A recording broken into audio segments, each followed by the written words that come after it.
નમસ્કાર દર્શક મિત્રો, આપ નિહાળી રહ્યા છો N24 ગુજરાતી। તો નજર કરીશું આજના મહત્વના સમાચાર પર। જંબુસર તાલુકાના ધોરી પરબથી અમનપુર માર્ગ પર વૃક્ષ ધરાશાય, યુવાનો ગામના આગેવાનો અને સરપંચની ત્વરિત કામગીરીથી માર્ગ ખુલ્લો કરાયો।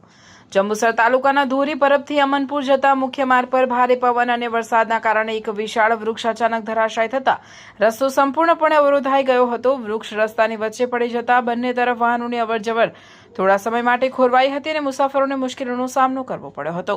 ઘટનાની જાણ થતાં જ ગામના યુવાનો, આગેવાનો તથા સરપંચ તાત્કાલિક સ્થળ પર પહોંચ્યા હતા। માર્ગ ઝડપથી ફરી શરૂ થાય અને લોકોને વધુ હાલાકી ન ભોગવવી પડે તે માટે ટ્રેક્ટર અને જરૂરી સાધનોની મદદથી વૃક્ષને હટાવવા તેમજ તેની ડાળીઓનું કટિંગ કરવાની કામગીરી યુદ્ધના ધોરણે શરૂ કરવામાં આવી હતી।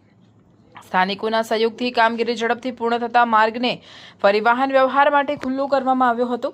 સદનસીબે સમગ્ર ઘટનામાં કોઈ જાનહાનિ કે ઇજાના અહેવાલ પ્રાપ્ત થયા નથી। સ્થાનિકોએ જણાવ્યું કે ચોમાસાની ઋતુ દરમિયાન ભારે પવન અને વરસાદને કારણે આવા બનાવો બનવાની શક્યતા રહેતી હોય છે, તેથી વાહન ચાલકોએ વરસાદી વાતાવરણમાં સાવચેતીપૂર્વક મુસાફરી કરવાની તેમજ રસ્તા પર પડેલા વૃક્ષો કે અન્ય અવરોધ જોવા મળે તો તાત્કાલિક સંબંધિત તંત્રને જાણ કરવાની અપીલ કરવામાં આવે છે।